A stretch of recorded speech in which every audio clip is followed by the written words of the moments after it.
Members of a Marine Corps helicopter similar to this one were killed when it crashed in eastern Saudi Arabia.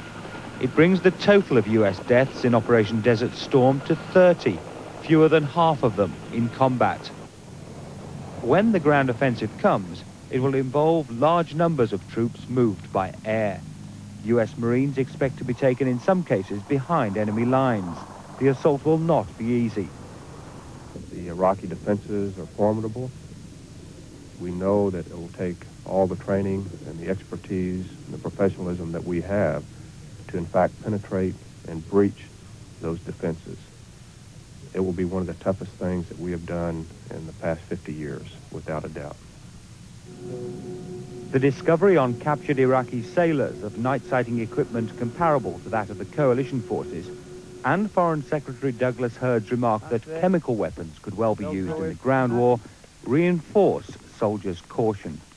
Yes, it's a viable threat, and we have trained, and you'll see all of our soldiers with their M17 protective masks, and they don't go very far away from their chemical protective outer garments, and so if he uses chemical weapons, we're ready for it.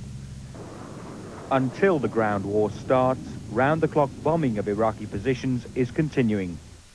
The Gulf Peace Team had been camped on the Iraqi-Saudi border since before Christmas, others for just a few days. But all of them were evicted from their site by the Iraqis last week after being told their safety could no longer be guaranteed. They were taken to Baghdad and then on to Amman.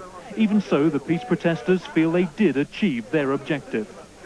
While we were allowed to remain there, we managed to keep the peace, and that was why we were there.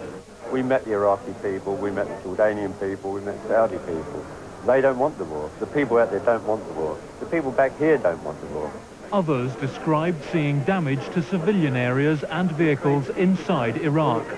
I saw one vehicle that might have been a tanker, a burnt-out tanker. Everything else, as far as I could see, was a commercial vehicle or a civilian vehicle.